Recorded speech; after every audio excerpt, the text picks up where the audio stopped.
Kom ons bid saam. Here, wat 'n wonderlike geleentheid het ons nie vanoggend weer om by mekaar te kan kom, om meer te leer uit die woord uit, Here. En soos ons nou gesien het in die laaste 2 weke, is ons besig met 'n baie sensitiewe onderwerp, Here. Ons kyk na die gesin, en ons kyk na u ontwerp vir die gesin, Here. En ons sien dat daar moontlik foute is wat ons gemaak het, almal van ons, Here. Dat ons moontlik afgewyk het van u ontwerp af, Here. En ons kry hier die geleentheid om te leer wat is u ontwerp, Here, en ons kry ook die geleentheid om foute wat ons gemaak het te bely voor u en om dit reg te stel, en ons eer u daarvoor, Here. Here, en ek wil vanoggend vra dat u eie woorde sal seën, Here. Here, seën elkeen van ons, dat ons u woorde sal hoor, dat dit sal wortel skiet in ons harte, Here, en dat ons dit sal glo, en dat ons dit dan sal toepas, Here. Here, seën elkeen wat hier sit vanoggend asseblief, Here, met wysheid en insig. Here, seën my ook asseblief, dat ek die woord reg sal gebruik, Here, dat ek die woord reg sal oordra, sodat u alleenlik sal verheerlik word, Here, want u alleen verdien eer. Amen. So julle kan julle Bybels oopmaak by Efesiërs 5. Ons is by Efesiërs 5 vers 22 tot 24. En ek gaan daai 3 verse vir ons lees, en ek lees uit die woord van die lewende God. Vroue, wees aan julle eie mans onderdanig, soos aan die Here, want die man is die hoof van die vrou, soos Christus ook die hoof is van die gemeente, en hy is die verlosser van die liggaam. Maar soos die gemeente aan Christus onderdanig is, so moet die vroue dit ook in alles aan hulle eie mans wees. Tot sover. Nou, ons het verlede week redelik intensief gekyk na die hele konsep van onderdanigheid van die vrou, en ons het gesien, hoekom is dit nodig vir Paulus om te skryf, vroue wees onderdanig, en ek dink julle almal verstaan die konsep nou 'n bietjie beter. En julle sal onthou, ons het geëindig by Titus 2, waar Paulus die onderdanigheid meer nader getrek het na pligte toe. En ek wil vir ons hierdie gedeelte in Titus lees, Titus 2 vers 3 tot 5. Die ou vroue moet ook in hulle gedrag wees, soos dit die heiliges betaam. Geen kwaadspreeksters of aan baie wyn verslaaf nie, maar leraresse van wat goed is, sodat hulle die jong vroue kan leer om versigtig te wees, hulle mans en kinders lief te hê, ingetoe te wees, kuis, huislik, goed aan hulle eie mans onderdanig, sodat die woord van God nie belaster word nie.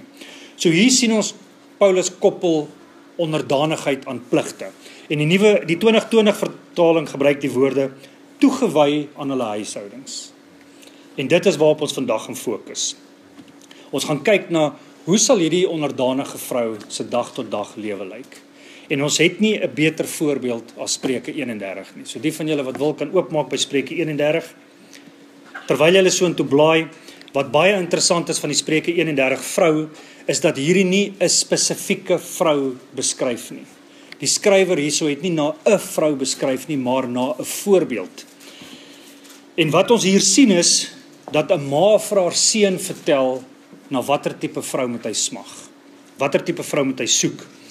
En as jy gaan kyk na vers 1 en 2, die woorde van Lemuel, die koning van Masse, waarmee sy moeder hom vermaan het. So hier sien ons, dat 'n koning se ma sê vir hom, na watter vrou moet jy soek. Vers 2, wat my seun, ja wat, seun van my skoot, ja wat, seun van my gelofte sal ek sê. So wat ons hier sien is, hierdie vrou, hierdie moeder, dit lê swaar op haar hart, na watter vrou haar seun moet soek. En dit lê swaar op haar hart, dat hierdie koning vir hom die regte vrou moet kry. En in vers 3 sien ons, watter vrou sy nie moet soek nie, hy nie moet soek nie. Gee jou krag nie aan vroue, of jou omgang aan die wat konings uitroei nie. So wat sy hier vir haar seun sê is, moet nie 'n vrou soek wat seksueel losbandig is nie. Moet ook nie 'n vrou soek wat jou toelaat om seksueel losbandig te wees nie. Want dit sal jou vernietig. En dan sê sy ook vir hom, dat hy moet wegbly van drank af. Van vers 4 tot 9. Die konings o Lemuel, die konings moet nie wyn drink nie, en die vorste moet nie sterk drank begeer nie. Anders drink hy en vergeet die insette en verdraai die reg van al die elendiges. Gee sterk drank aan hom wat wil ondergaan, en wyn aan die wat bitter bedroef is. Laat hy drink en sy armoede vergeet en aan sy moeite nie meer dink nie. Maak jou mond oop vir die stemme, vir die regsaak van almal wat wegkwyn. Maak jou mond oop, oordeel regverdig en verskaf reg aan die ellendige en die behoeftiges. So in die eerste 9 verse vat hierdie moeder haar seun en sy sê vir hom, wat moet jy nie doen nie? Moenie vir jou 'n vrou soek wat losbandig is nie en moenie drink nie. Dis die basiese beginsels wat sy vir hom sê. Want dit gaan jou vernietig. As jy seksueel losbandig is en as jy drank misbruik, sal dit jou vernietig. En dan van vers 10 af begin sy hom vertel na watter tipe vrou hy moet soek. 'n Deegsame vrou. En is baie interessant dat die Engelse vertaling sê an excellent wife. So die Afrikaanse vertaling sê 'n deegsame vrou en dan sê die Engelse 'n excellent wife. En vers 10: Wie sal 'n deegsame vrou vind, want haar waarde is ver bo korale. Nou ons het verlede week vinnig na hierdie vers gekyk en ons het gesien, en hierdie is nou vir die manne, daar's niks op hierdie aarde wat vir jou meer waardevol gaan wees as 'n deegsame vrou nie. Niks nie. En die woord korale word in ander vertalings verduidelik as edelstene. En dit is waardevolle goed. En dan sê hierdie moeder, 'n deegsame vrou is meer waardevol. En nou gaan ons sien hoekom. Vers 11. Die hart van haar man vertrou op haar en aan wins sal dit hom nie ontbreek nie. So hierdie vrou kan vertrou word deur haar man. Alle aspekte van sy lewe kan hy vertrou aan sy vrou.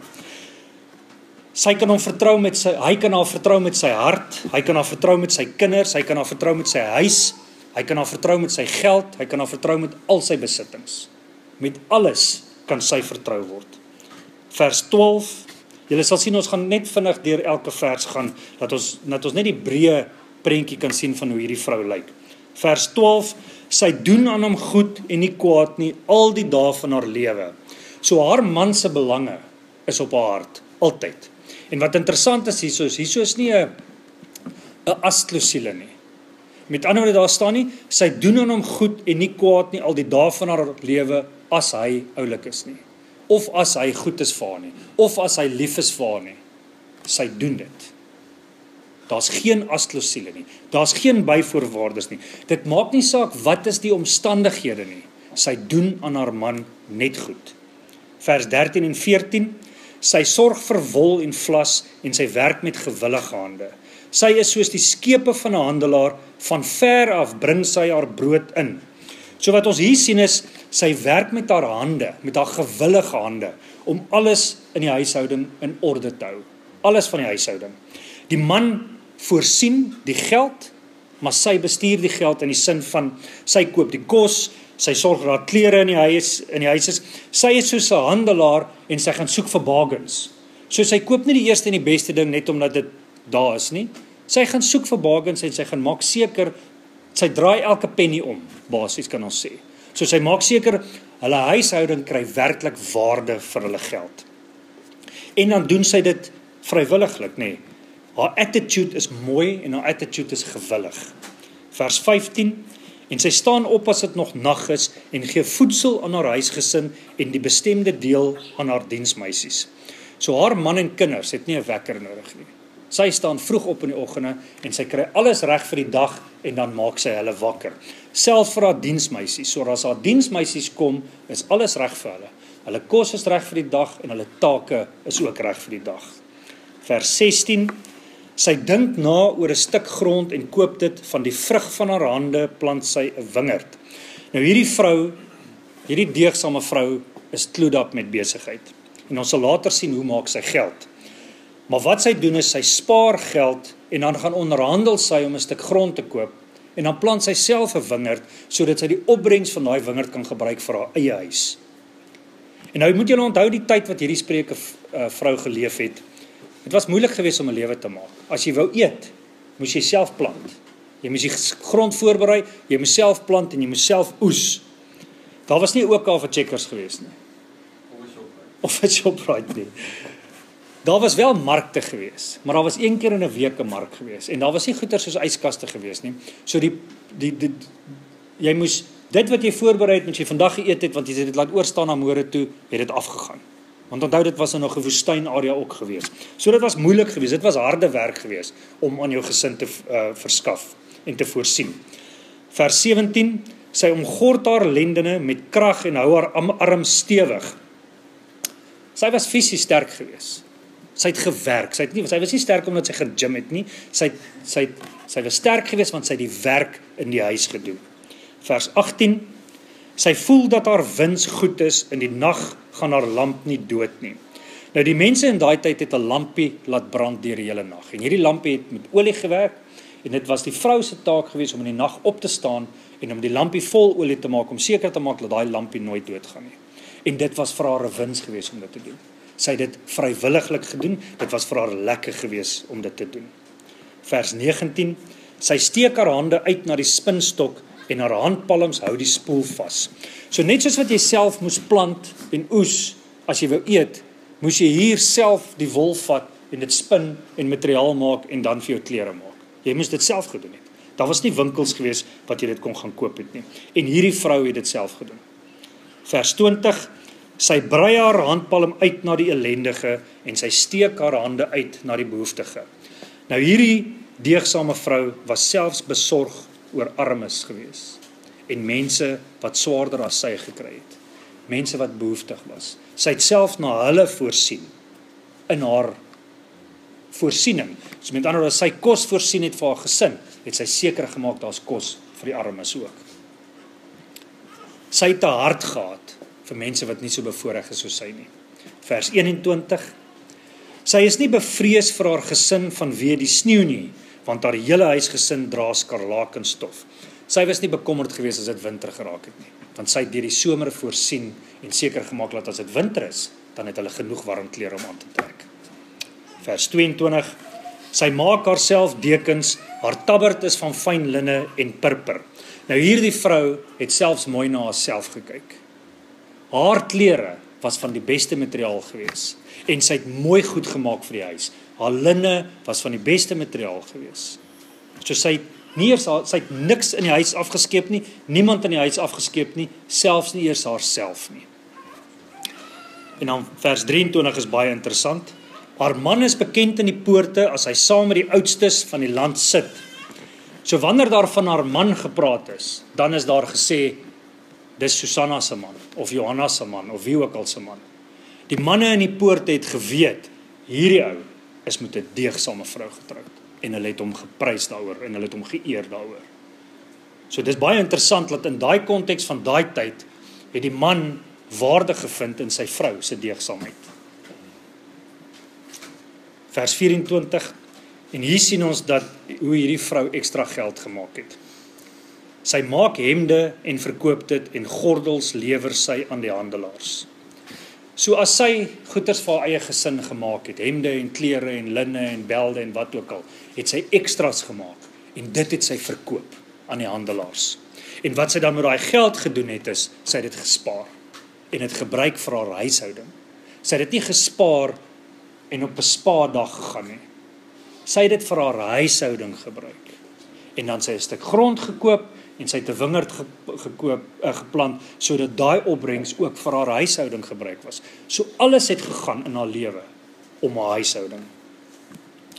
In vers 25 sien ons dat sy ook nie bekommerd was oor môre nie, want sy was voorbereid.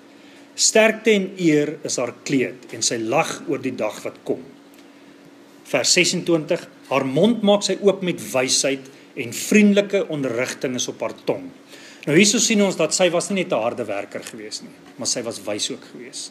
En sy was vrygewig met haar wysheid gewees. Sy het die jonger dames geleer hoe om 'n deegsame vrou te wees. Sy was vrygewig met haar raad gewees. Sy was vrygewig met haar wysheid gewees. Vers 27, opmerksaam gaan sy die werksaamhede van haar huis na en die brood van luiheid eet sy nie. Nou hierdie is baie belangrik om te sien dat sy het miskien nie alles self gedoen aan haar huis nie, want sy het diensmeisies gehad wat haar gehelp het. Maar sy het seker gemaak, alles word 100% reg gedoen. Sy het nie die brood van luiheid geëet nie. Met ander woorde, sy was nie 'n huisvrou gewees nie. Sy het gewerk in haar huis. En dit is baie belangrik om te weet hierdie. Want die konteks van vandag is, daar word vir vrouens gesê, jy moet 'n huisvrou wees. En dis glad nie wat die Bybel ons leer nie. Die Bybel leer ons die vrou werk in die huis. En ons gaan nou 'n bietjie meer daaroor sê. En dan in vers 28 sien ons, wat is die resultaat van hierdie deegsame vrou? Haar seuns tree op en noem haar gelukkig, haar man ook, en hy prys haar. Nou, hier sien ons 'n woord gelukkig. So hoe word 'n vrou gelukkig? Is as sy haar waarde vind in haar gesin. Nou wat is die leuen van die wêreld? Die leuen is dat jy, mevrou, gaan jou waarde vind in die sekulêre wêreld. Dit is wat die leuen van die wêreld ons sê. En hier sien ons, waar word jy gelukkig? Wanneer jy jou waarde vind in jou gesin. Jou seuns prys jou en hulle sê jy is gelukkig, en jou man ook. En dan vers 29.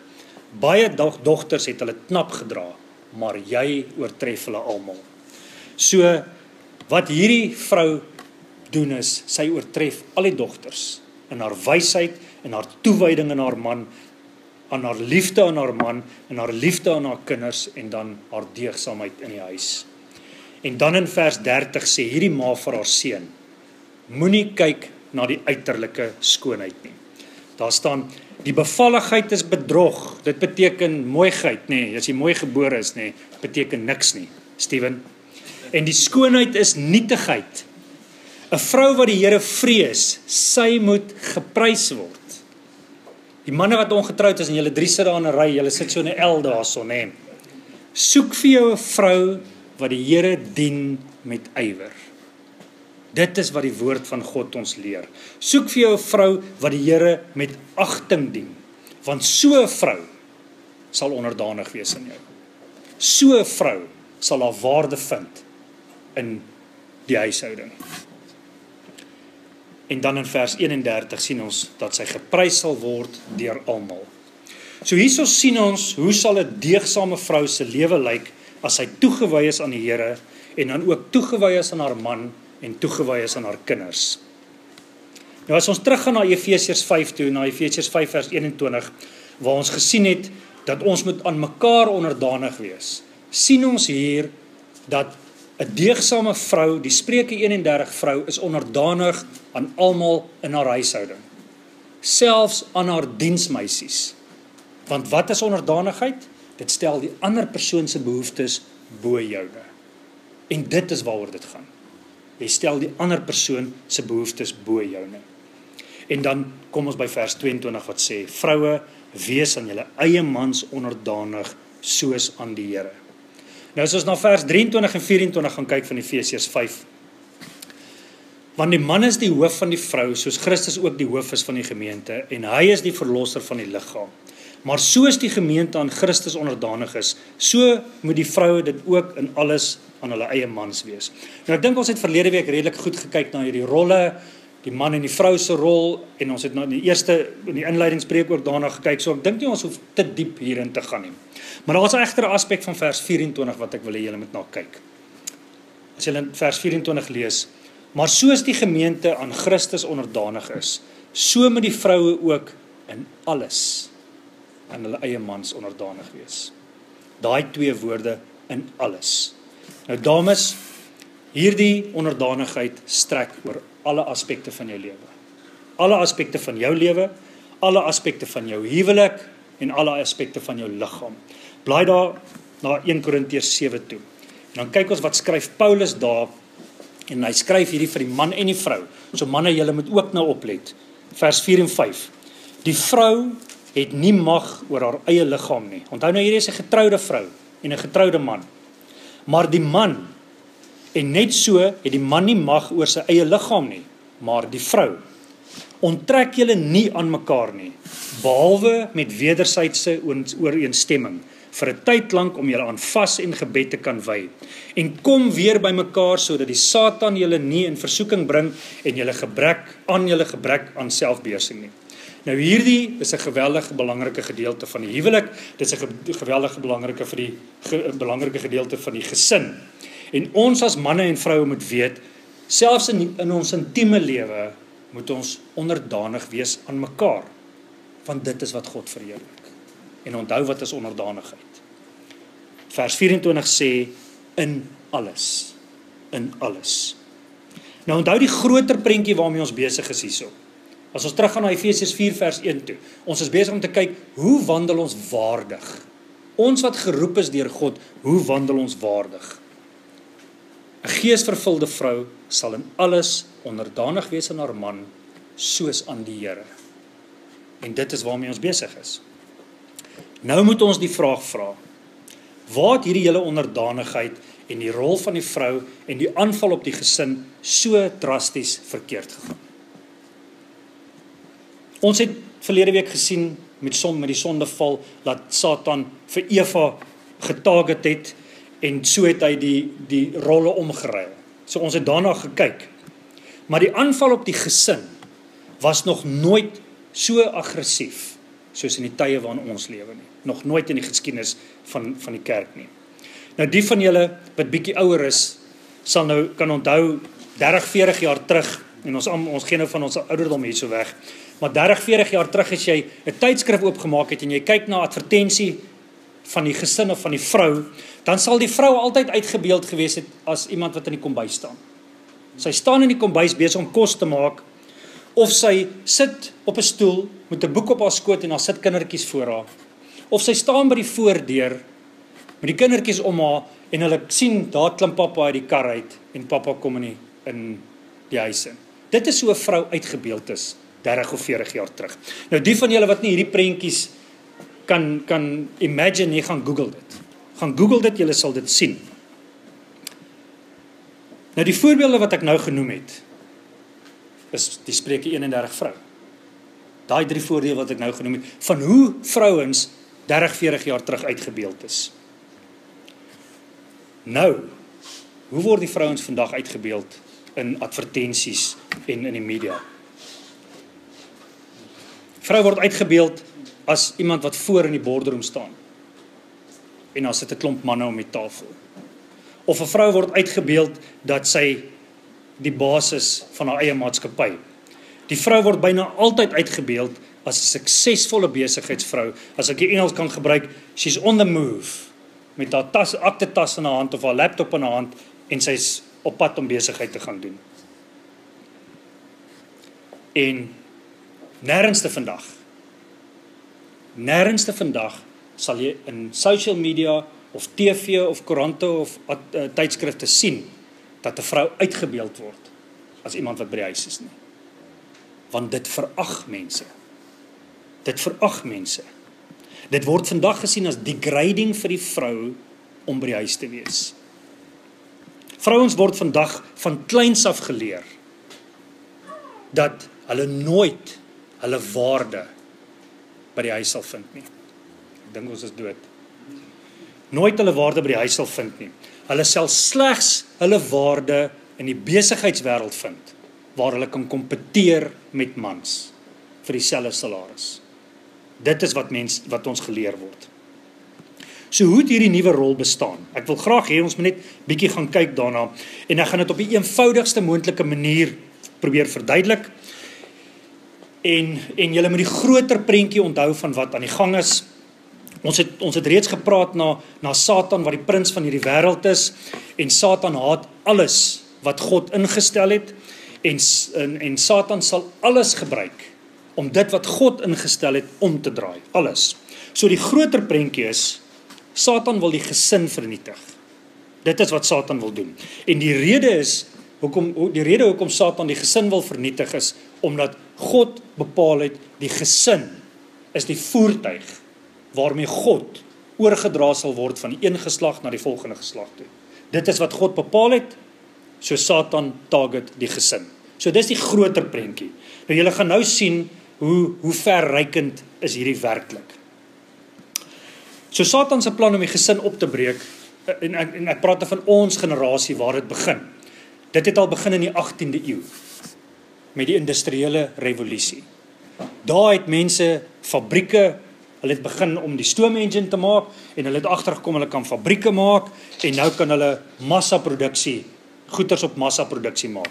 Daar het myne ontstaan, hulle het goud ontdek, en hulle het steenkool ontdek. Nou is daar hande nodig om hierdie werk te gaan doen. Daar's hande nodig om in die myne te werk, en daar's hande nodig om in die fabrieke te werk, en hulle verkoop hierdie leen van, kom werk vir geld, vir 'n beter lewe. En daar is die pa onttrek uit die gesin uit. Nou gaan die pa weg van die gesin af en hy gaan werk 'n 8 tot 'n 15 ure werksdag, 7 dae 'n week om 'n beter lewe te verskaf aan sy gesin. En daar kom toe 'n skuif waar die middelklas begin geld maak. Daar's altyd die klas van die rykes, nou is daar 'n middelklas en nou is daar armes. En in hierdie middelklas is daar 'n paar uitskieters wat goeie geld begin maak. En hulle begin vir hulle self 'n dubbelverdieping huis bou. Nou is ons al hier in die 1900s, ons is nou hier by 1940, 1950 rond. Hulle begin vir hulle dubbelverdieping huis bou, hulle koop vir hulle 'n tweede kar, en die middelklas wat nie so suksesvol is nie, sien dit, en hulle sê, maar ek wil dit ook hê. Onthou die 3 maniere wat ons verlei word deur die wêreld. Lust of the flesh, lust of the eyes, pride of life. Nou sien ons bure het 'n tweede kar en hulle graue swembad. Nou dink hierdie middelklas gesin, maar ons wil dit ook hê. Hoe gaan ons dit regkry? Mamma, jy moet gaan werk. Gaan kry vir jou 'n halfdag werkie, daar by die dokter se spreekkamer of wherever, en nou kan ons dit bekostig. En dis wat gebeur het. Nou is die ma onttrek uit die huis uit. En so gaan hulle aan, en so begin dit met almal beter gaan, en intussen begin die leuen versprei dat die vrou onderdruk word by die huis. Jy word onderdruk deur jou man. Dit is degrading, jy is jou man se slaaf as jy by die huis is. Feminisme begin die wêreld ingepomp te word. En nou al hierdie goeters gebeur nou gelyk, né? Nou begin hierdie hoër middelklas begin nou 'n groter huis te koop en 'n meer karre te ry, blinker karre te ry, en hulle begin nou gadgets op te hê. Hulle het nou 'n TV. En nou begin hierdie mamma wat halfdag werk, hierdie gesin begin besef, maar ons wil ook die goed hê. Okay, mamma, maar dan moet jy voldag gaan werk. En daar kom 'n slim ou en hy begin 'n naskoolsentrum. 'n Juffrou wat 'n ekstra geldjie wil hê, want onthou sy is in dieselfde posisie, begin nou 'n naskoolsentrum en sê, maar ons sal na julle kindertjies kyk. En nou is die ma heeldag uit die huis uit. En die kinders is heeldag onder iemand anders se sorg. En intussen begin die skole die kinders te indoktrineer dat jy slegs waardevol vir die samelewing sal wees as jy gaan studeer. Of as jy 'n ambag of ietsie gaan kry, 'n kwalifikasie gaan kry. As jy dit nie het nie, is jy useless. Vir generasies word dit vir kinders geleer. En intussen, soos ek gesê het, het TV gekom, en ons almal kyk TV, en ons kyk na al hierdie leuns wat in ons ingepomp word op advertensies, en TV-programme, en TV-reekse, en die vrou word uitgebeeld as die baas van die gesin, en van die besigheid, en die man is 'n useless ou, en julle, as julle nou dink aan hierdie goeders, gaan dink aan TV-reekse, julle gunsteling TV-reekse van daai tyd, die man, Al Bundy van, wat was daai reeks gewees? Married with Children. Hy was die enigste doel wat hy gehad het, is om geld huis toe te bring. Die res van die tyd het hy by die huis gesit. TV-reekse waar daar priesters is, en die priesters het altyd affairs. So die man word die hele tyd afgebreek, en die vrou word die hele tyd opgebou. En dit is besig om te gebeur. Hierdie selfde TV word gebruik om huwelike af te maak as 'n onsinnige ding. Hoekom wil jy trou as jy net 'n affair op affair kan jy saam bly verhoudings? En dit word die hele tyd, ons word geïndoktrineer met hierdie lering. En toe later begin ons sien hier in die 80s en 90s laat selfde geslag huwelike. So nou en dan sien ons net hier word gepraat van Pietertjie en Kosie, en dit walg ons almal. En 15 jaar later sien ons dit op die TV en ons is fyn daarmee. Inteendeel, ons hou van die TV-programme. Jy weet, boer soek 'n man tipe storie. En so word ons almal gebreinspoel dat ons waarde vind in die wêreld. En die vrouens word gebreinspoel dat hulle waarde vind in die wêreld. En die man en die vrou is uit die pa en die ma uit die huis uitgetrek. En nou sit ons waar ons vandag is. En ons het telefone, en ons het goedkoop internet, en al hierdie leuns word op eksponensiële getalle en maniere in elkeen van ons ingepomp. Die heeltyd. En ons almal glo dit. Want weet julle wat? Ons almal wat hier is, doen dit. Ons almal het ons lewenstyle aangepas by die wêreldse lewe. Almal van ons wat hier is. Die beter lewe, as ek dit in aanhalingstekens kan sê. Jou kinders het goeters, en ek noem dit goeters, wat hulle minds, hulle gedagtes besig hou, en hulle programmeer. En ons manne het 'n week en 'n half terug oor hierdie presies dieselfde ding gesels. Ouers werk, sodat hulle geld het, sodat ander mense hulle kinders kan grootmaak. Het julle aan daaraan gedink? Ouers werk, sodat hulle geld het, om goeders te koop vir hulle kinders, sodat hulle kinders nie skaam is, omdat ander kinders dit het, en hulle kinders het dit nie. Ouers werk, om die kleuterskool te betaal, om jou voorskoolse kind groot te maak. En dan stuur jy hom vir 12 jaar skool toe, dat iemand anders hom groot maak. En dan stuur ons kinders in die wêreld in, en ons dink hulle gaan alright wees. En dan is hulle nie alright nie. Want nou kom hulle in 'n universiteit, wat 'n absolute smetpoel is, van leuns. En ons kan nie verstaan dat ons kinders nie alright is nie. Ons kan nie verstaan dat ons kinders anders is nie. Maar ons het hulle onvoorbereid die wêreld ingestuur. En al hierdie goed, hoor nou mooi hierso, al hierdie goed, jou werk, TV, feminisme, internet, selfone, jou besige lewe, het een doel. En dis om jou gesin op te breek. Jy hoef nie geskei te wees vir jou gesin om opgebreek te wees nie. Jy hoef nie geskei te wees vir jou gesin om opgebreek te wees nie. Hoekom is dit die enigste doel? Wat is die spin-off van 'n gesin wat dysfunctional is? Die woord van God word nie verkondig daar nie. Die waarheid van die woord word nie daar verkondig nie. En dis waar ons is. Dis waar ons is hier in 2025. Want mense gaan nie meer kerk toe nie, want hulle is te besig. Mense lees nie meer Bybel nie, want hulle is te besig. Al wat hulle nou doen is hulle kyk kort motivational videoetjies of internet kerkdienste, en omdat hulle geen onderskeiding het nie, glo hulle die snert. Dit laat hulle goed voel, dit klink vir hulle goed, en hulle bou hulle geloofslewe daarop. En nie op die vaste spys van die woord van God nie.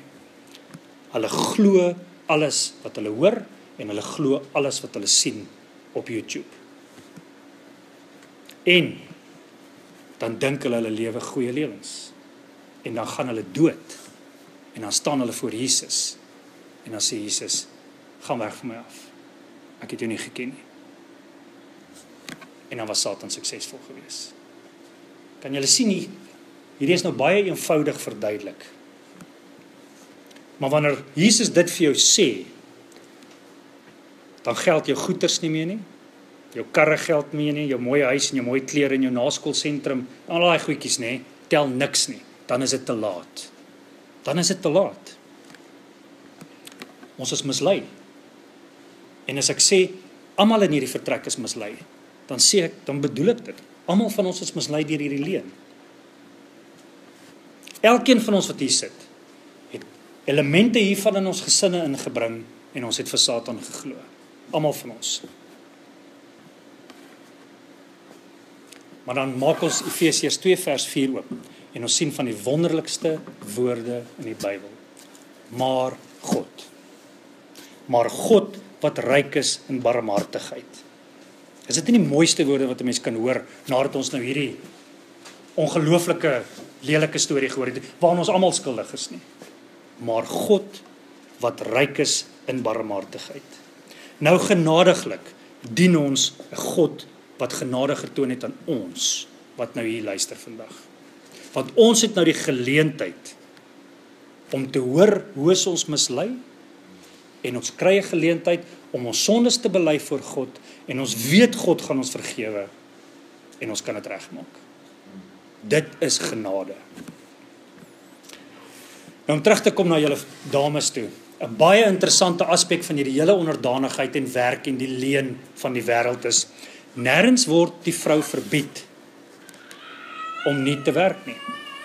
Nêrens word die vrou verbied om nie buite die huis te werk nie. Dis nie die onvergeefbare sonde as jy sekulêre werk het en God gaan jou nooit vergewe nie. Dis nie wat die Bybel ons leer nie. Die Bybel leer ons, waar vind jy jou waarde? Waar vind jy jou waarde? Want omstandighede, finansiële omstandighede, hierdie hele wêreldstelsel kan maak dat dit letterlik nodig is vir die vrou om te werk. Want jy kan dit eenvoudig nie bekostig, laat sy nie werk nie. En dis fyn. God gaan jou nie hel toe stuur omdat jy werk nie. Dit is nie die doel van onderdanigheid nie. Dis nie die doel van die Spreuke 31 vrou model nie. Dit sê nie jy moet by die huis werk nie. Dit sê jy moet werk, maar dit sê nie jy moet by die huis werk nie. Hierdie Spreuke 31 vrou is die ideaal. Dit is die ideaal. En ons almal, as ons onsself Christene noem, is dit waantoe ons moet strewe. Ons moet strewe, ons manne moet strewe daarna, om ons huislike omstandighede so te kry, dat ons vrouens by die huis kan wees, om ons kinders in die vrees van God groot te maak. En dit is nie altyd moontlik nie. En ons kan dit verstaan, en dis aanvaarbaar. En ek wil nou nie woorde in God se mond sit nie, maar God verstaan dit ook. En dit is hoekom God nie die opdrag gegee het, vrou, jy mag nie buite die huis werk nie. Want dit is nie 'n opdrag nie. En ons moet ook nou nie dit alleen maak en sê, maar jy moet by die huis wees nie. Gaan bedank môreoggend nie. Want dit is ook nie Bybels reg nie. En om terug te kom na die werk toe, wat die Bybel wel vir die vrouens sê, is jy moet werk. Nou, dames sê, altyd as hulle na die Spreuke 31 vrou kyk, dan sê hulle, maar sy het diensmeisies gehad. En sy het baie diensmeisies gehad. En weet julle wat sy het? En julle ook. Weet julle, die gemiddelde huishouding vandag het gelykstaande aan 100 diensmeisies. Het julle dit geweet? Ja, jy het 'n wasmasjien. Dis gelykstaande aan 2 of 3 diensmeisies. 'n wasmasjien. Jy het 'n strykyster. Dis nog 'n diensmeisie. Jy het 'n skorrelgoedwasser. Dis seker 5 diensmeisies. Afhangende van hoeveel skorrelgoed jy gebruik. Jy het 'n tuimeldroër van julle. En weet julle wat? Jy het 'n geyser of 'n ketel of 'n ding om water mee warm te maak. Jy het 'n stofsuier. Jy het 'n stoof.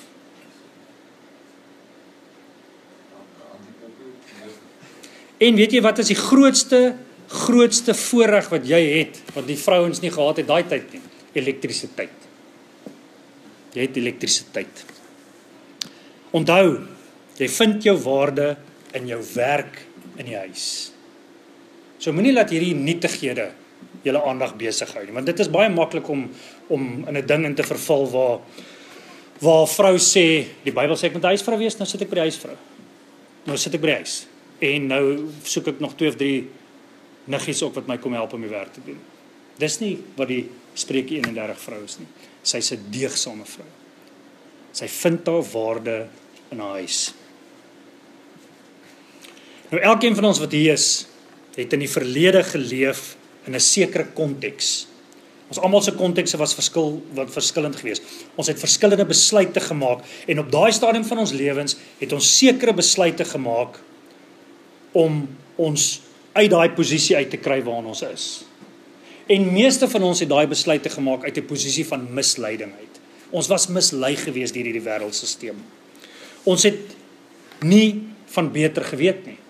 Ons het nie van beter geweet nie. En is fyn.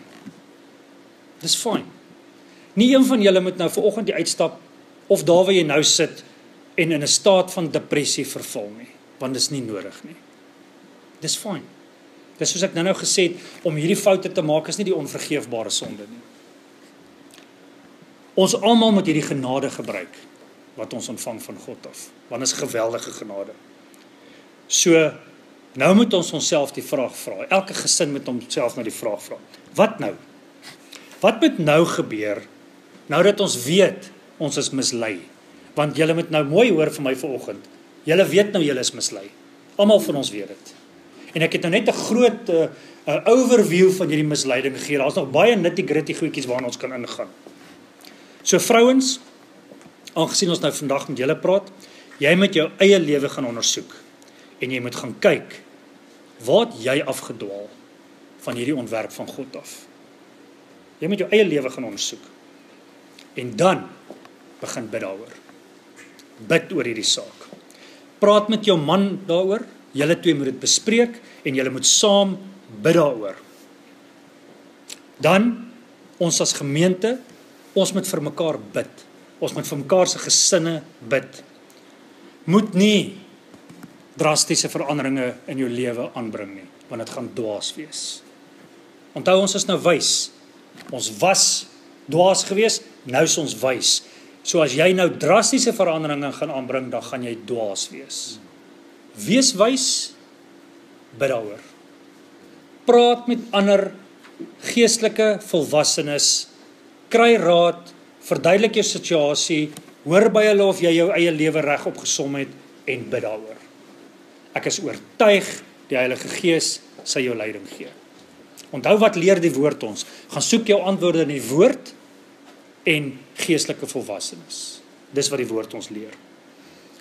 Drastiese veranderinge gaan nie jou situasie regmaak nie. Weet jy wat gaan jou situasie regmaak of verander? Hartsveranderinge.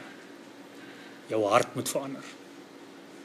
Jou hart moet verander teenoor jou posisie, teenoor jou rol wat God jou gegee het.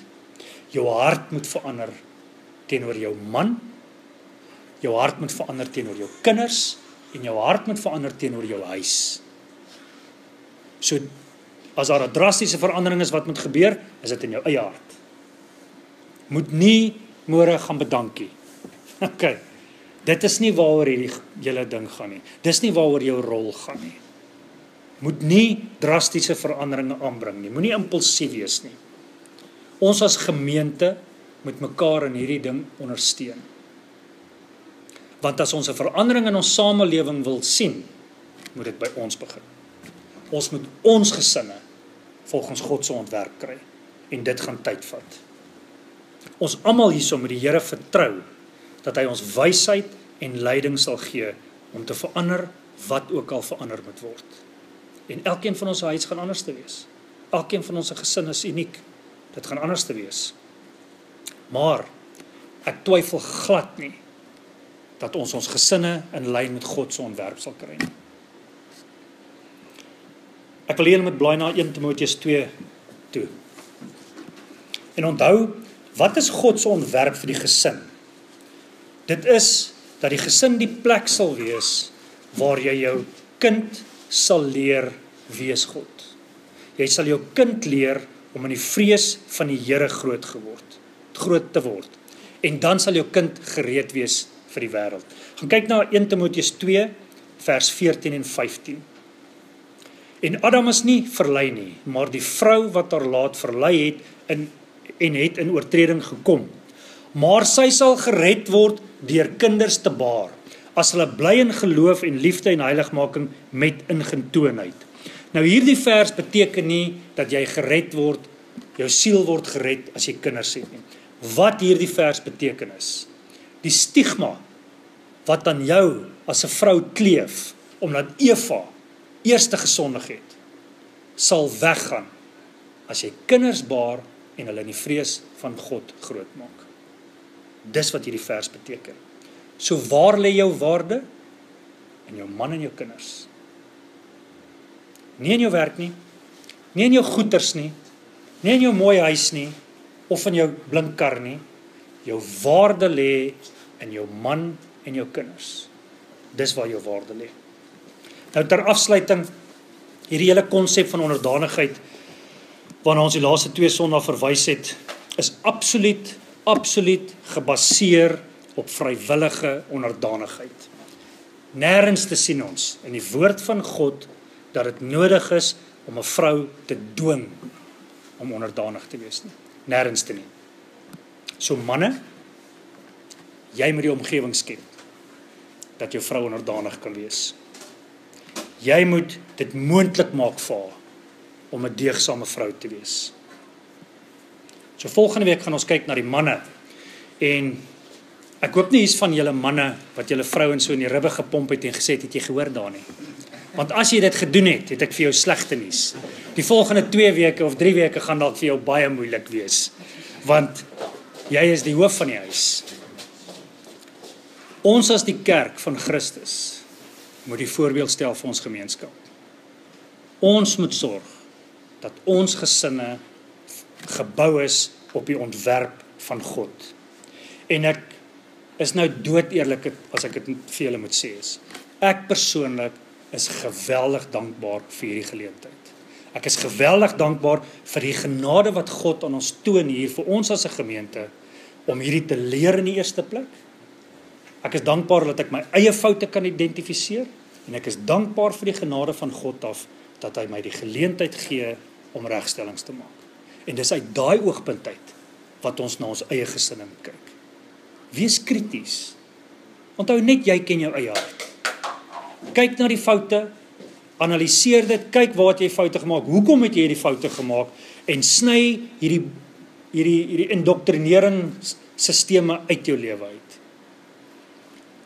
Dis baie moeilik vir ons almal, maar die media manipuleer ons. Ons hoofbron van informasie moet die woord van God wees. Altyd.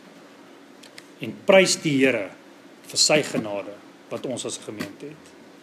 Kom ons bid saam. Here, ek kan nie anderste as om U net te eer vir hierdie geleentheid om te leer wat is U ontwerp nie vir die gesinne, Here. Here, ons het nou vandag 'n donker prentjie gesien wat al 150, 200 jaar terug begin het, Here, en eintlik 2000 jaar terug al begin het, eintlik 6000 jaar terug al begin het, Here, waar die rol van die man en die vrou aangeval word, Here, waar die gesinne vandag geweldig aggressief aangeval word. En Here, ons kom voor U vanoggend en ons erken, ons het ook die leuns geglo, Here. Ons het ook toegelaat dat die wêreld ons beïnvloed. Here, en ek wil vandag namens ons gemeente vir U vra, vergewe ons asseblief. Vergewe ons vir die foute wat ons gemaak het, vergewe ons vir die swak besluite wat ons gemaak het, Here. Here, en lei ons in hierdie proses om dit reg te maak. Here, ek wil U vra vanoggend om ons gemeente te gebruik as 'n voorbeeld. Here, werk in elkeen van ons harte, dat ons hierdie begeerte sal hê, eerstens om U woord te leer ken, Here, en dan om hierdie woord te gebruik vir ons eie lewens. Here, as dit U wil is, verander ons gesinne, en ek weet dit is U wil, Here, want U woord sê vir ons dit is U wil. Here, verander ons gesinne, dat ons as 'n gemeente en as verskillende individuele gesinne die sout en die lig sal wees vir U. Here, ek en Gyno was gister in die strate van Vredendal gewees en ons het gesien hoe verlore die mense is. Slegs een persoon, Here, het geweet dat sy gered is deur geloof. Here, 50% van die mense met wie ons gepraat het, het gesê, hulle weet hulle is op pad hel toe. Here, toon genade aan hulle ook asseblief. Here, rig ons op dat ons 'n baken van waarheid sal wees in hierdie gemeenskap, Here, want dit is 'n geestelike woestyn. Here, versterk ons asseblief deur die woord. Here, gaan met ons dat ons mekaar sal ondersteun in hierdie proses van ons gesinne, Here, dat ons vir mekaar lief sal wees, dat ons mekaar se hande sal oplig, Here, dat ons mekaar se laste sal dra, Here, dat ons saam as 'n gemeente, as 'n liggaam van Christus, as 'n familie aan ons eie gesinne sal werk, Here. Here, ons eer U vir die geleentheid, want dis net genade, Here. Ons vra U al hierdie dinge, Here, in die wonderlike seun Jesus Christus se naam. Amen.